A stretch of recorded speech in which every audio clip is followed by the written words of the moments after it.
Okay, let's get into it.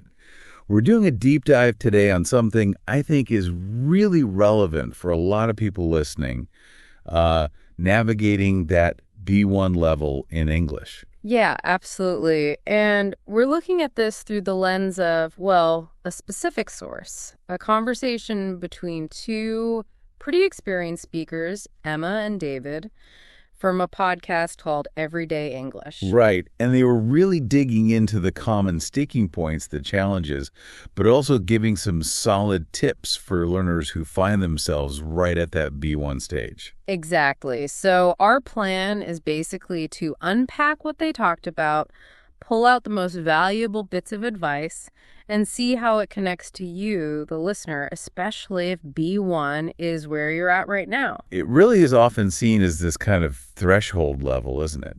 Things start clicking, but new challenges pop up too. Definitely. And this conversation we're drawing from, it gives some really good insights into why it feels that way and maybe some better ways to think about it. Okay, so let's kick off where they did really understanding why B1 is, well, such a significant step.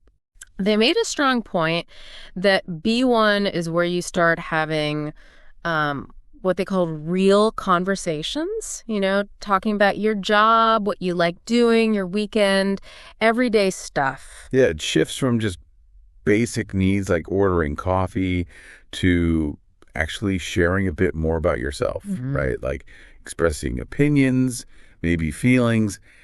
It feels like a genuine jump. It is a big jump. And Emma and David highlighted that this is often when English becomes really functional.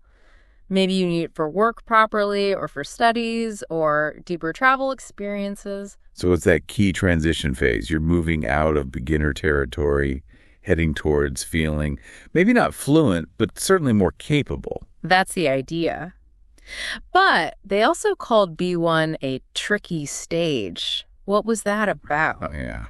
What do they mean by tricky? Well, based on their chat, it seems to be this point where a fair number of words, quite a lot actually, but maybe you don't always feel sure about using them correctly. Right, like stringing sentences together, the grammar starts feeling a bit messy or confusing, perhaps. Exactly that. You've got the pieces, but fitting them together smoothly under pressure is tough. I can definitely remember feeling that way.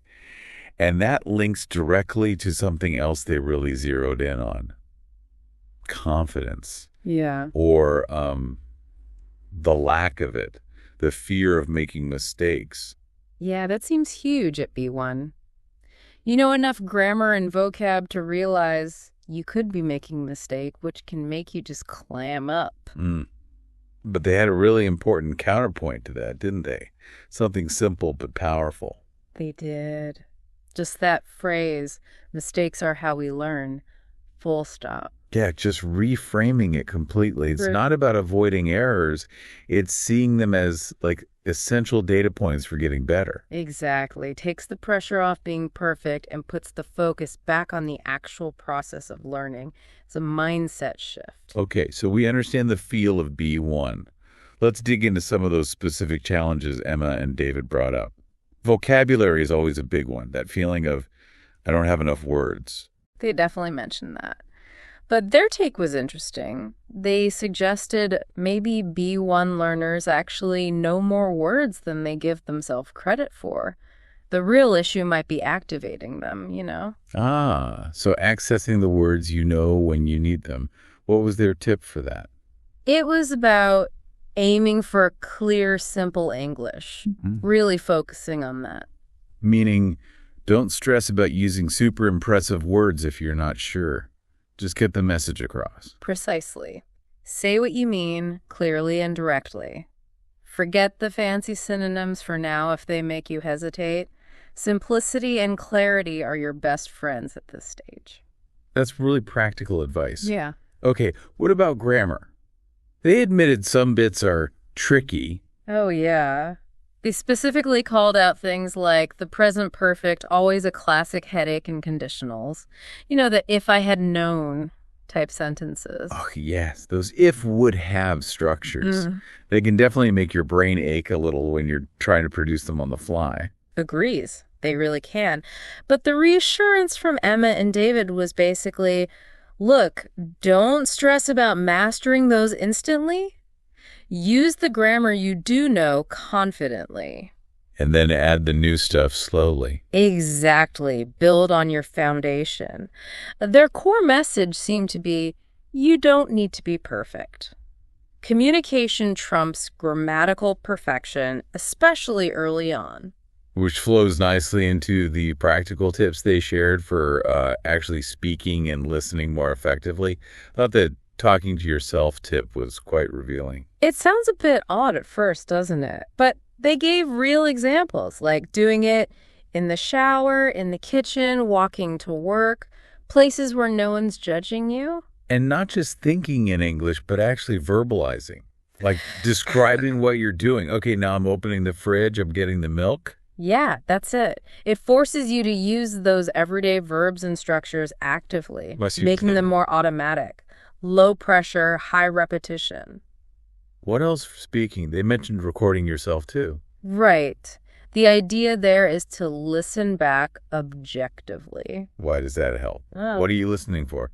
Well, you start to notice things you miss in the moment. Maybe pronunciation habits, how your intonation sounds, or even those common errors you make without realizing. It's like getting feedback from yourself. Okay, I can see that. It gives you awareness. And on the flip side, for listening, what was the advice? Basically, consume loads of English content. Podcasts, obviously, but also TV shows, music, and crucially, don't worry if you don't understand everything. So it's not about intensive study of every word. Yeah. More like soaking it in. Pretty much. Their point was that just hearing the rhythm and pronunciation helps your brain learn. You absorb the flow, the sounds, the natural cadence, even subconsciously. That makes sense, kind of like tuning your ear. Okay, let's shift to habits. Building consistency seems key at B1. How often did Emma and David say practice is needed?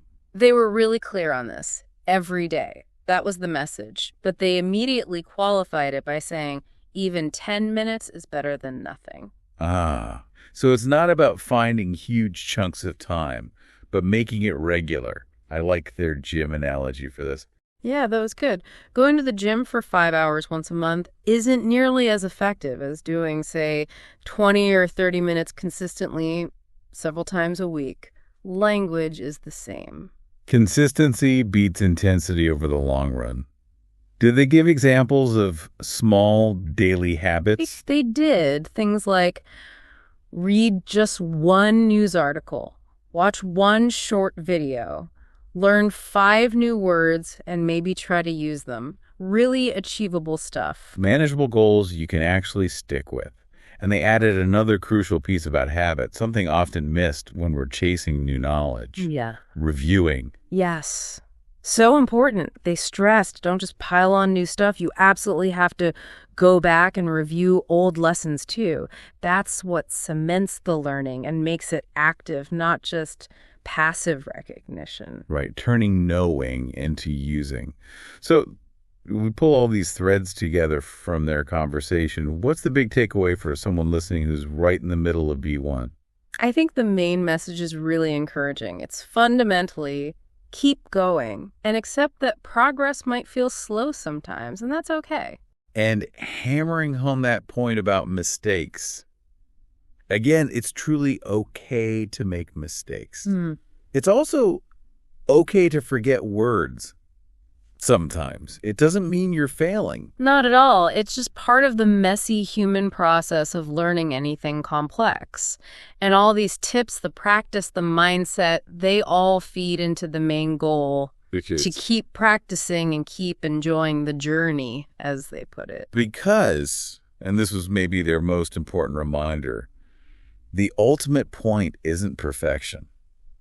As they said, English is not just about tests. It's about communication. Absolutely. Switching your focus to connection rather than correctness can be incredibly liberating. So thinking about everything we've pulled from that source today, especially that idea that mistakes are actually good and that communicating is the real aim, not flawless grammar. Here's a thought for you to take away. If you genuinely shift your focus from I need to be perfect to I just want to communicate my idea, how might that actually change what you do each day for your English practice? What does that look like in practical terms for you? Something to think about.